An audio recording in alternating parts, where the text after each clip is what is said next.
کہانی کا عنوان لازم تھا یہ ہجر، قسط نمبر 4۔ رش پلیز جاؤ یہاں سے، تم جانتی ہو کہ ماما کبھی نہیں مانیں گی، سو اس سے پہلے کہ کوئی سین کریٹ ہو یہاں سے جاؤ۔ اس نے پگھلنے کے بجائے قطعیت بھرے لہجے میں سختی سے باہر جانے کا اشارہ کیا۔ اب رش اسے شکوہ کن نگاہوں سے دیکھ رہی تھی، پلکیں نم تھیں، گوری رنگت سرخ ہو رہی تھی۔ وہ اتنا پتھر دل کیوں تھا؟ وہ آخر کیوں نہیں سمجھتا تھا؟ میرا قصور کیا ہے؟ اس کی آنکھوں میں دیکھتے ہوئے شکوہ اس کے لبوں سے خارج ہوا۔ یہی کہ تم فرح بیگم کی بھانجی ہو، ارحان نے سخت لہجے میں کہا۔ ارحان، میں خالہ سے کبھی بات نہیں کروں گی، وعدہ، وہ فوراً بولی، جبکہ وہ بس اسے دیکھتا رہ گیا۔ جاؤ، اس نے بنا کچھ کہے دروازے کی طرف اشارہ کیا۔ جب تک تم جواب نہیں دو گے میں یہاں سے ہرگز نہیں جاؤں گی۔ تم کوئی ایسا تسلی بخش جواب دے دو تاکہ میں آئندہ تمہاری راہ میں کبھی نہ آؤں، اس نے ارحان کے سامنے کھڑے ہوتے ہوئے مضبوط لہجے میں کہا تھا۔ چند لمحے پہلے والی کمزور سی لڑکی نہیں تھی۔ ارحان نے گہرا سانس ہوا کے سپرد کیا۔ میں اپنی ماما سے عشق کرتا ہوں۔ تم میری ماما کو کبھی پسند نہیں آ سکتی۔ جو میری ماما کو کبھی پسند نہیں آ سکتا وہ مجھے کبھی بھی پسند نہیں آ سکتا، سو سمپل، اس نے سنجیدگی اور قطعیت بھرے لہجے میں کہا تھا۔ وہ دکھ سے اپنے محبوب کے منہ سے اپنے لیے ناپسندیدگی کا اظہار سن رہی تھی۔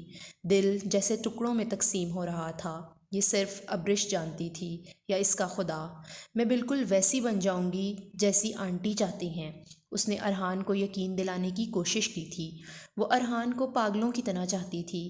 یہ محبت اب کی نہیں، بچپن کی تھی، اور کچی عمر کی محبتیں تو ویسے ہی بہت پکی ہوتی ہیں۔ ارحان نے اکتائے ہوئے انداز میں سر اوپر کر کے گہرا سانس لیا تھا، جیسے غصے کو دبانے کی کوشش کی ہو۔ میری ماما کی سوتن فرح بیگم کی بھانجی ہو تم نے سوچ بھی کیسے لیا کہ تم میری بیوی بن سکتی ہو؟ اگر سوچا ہے تو اس میں سراسر تمہارا قصور ہے۔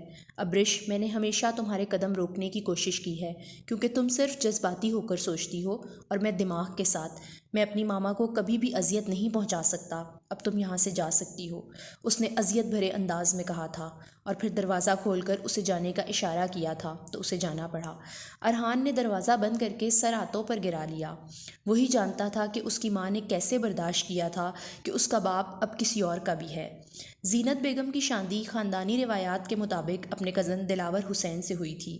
وہ ان سے محبت نہیں کرتے تھے، ان کی محبت تو اپنی کلاس فیلو فرح تھی۔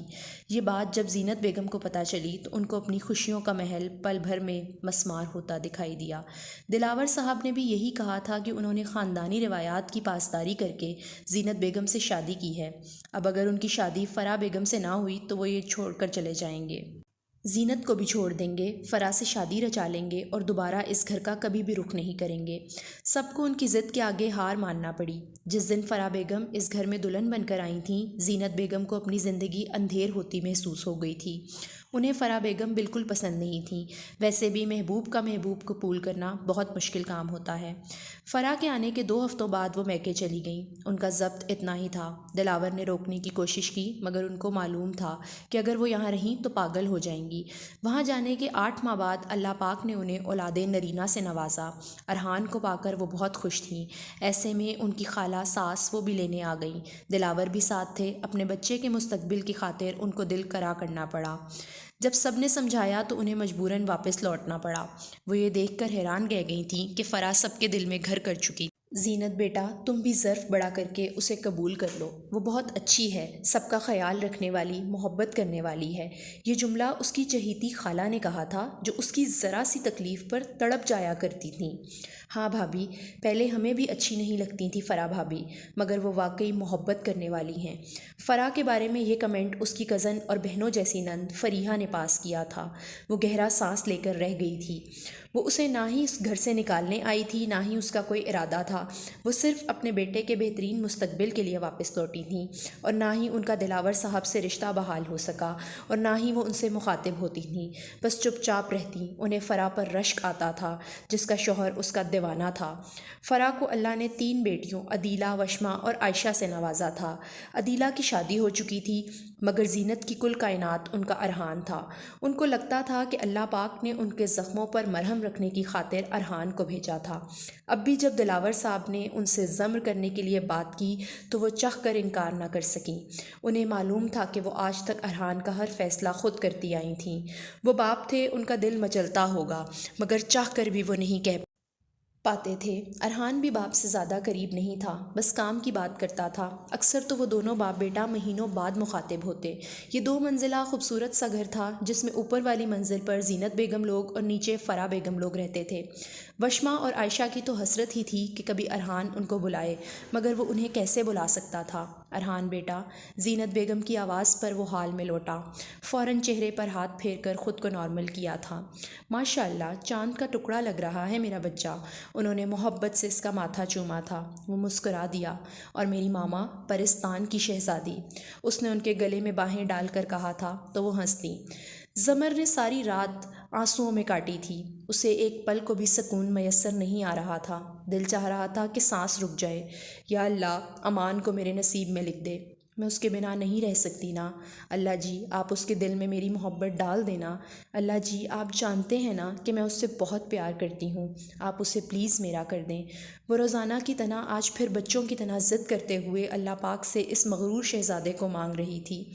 اللہ جی، بابا کے دوست کی گاڑی خراب ہو جائے، وہ نہ آئے، آپ بس اسے میرا کر دیں، اس کے بعد آپ سے کچھ نہیں مانگوں گی، پکا وعدہ نا؟ اس نے پھر کہا۔ آنکھیں نم ہو رہی تھیں، دل ڈر رہا تھا۔ اس کے بعد گاڑی رکنے کی آواز آئی، یعنی وہ آ چکے تھے۔ زمر کو اپنا سب کچھ ڈوبتا ہوا محسوس ہوا۔ تھوڑی دیر بعد زمر کو بلایا گیا۔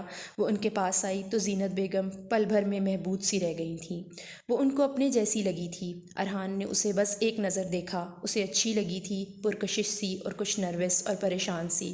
یوں ہی وہ لوگ کافی دیر بیٹھے رہے۔ انہوں نے ارحان کی جانب آئی برو اٹھا کر دیکھا کہ کیسی لگی، تو اس نے سر کو آہستگی سے خم دے کر اوکے کہہ دیا تو وہ بے ساختہ مسکرا دی۔ بھائی صاحب، بھابھی، ہمیں تو زمر بہت پسند آئی ہے، بس آپ لوگ بتا دیں کہ کب منگنی کر لیں۔ زینت بیگم تو ہتھیلی پر سرسوں جمانا چاہ رہی تھیں۔ ارحان ماں کو خوش دیکھ کر مسکرایا تھا۔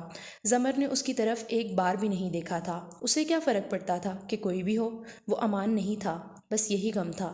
اگر اس کے دل میں مان نہ ہوتا تو شاید وہ اس کا رشتہ آنے پر خوشی سے پھولے نہ سماتی، مگر جب من پسند شخص نہ ملے تو جو مرضی ملے، اسے کوئی فرق نہیں پڑتا تھا۔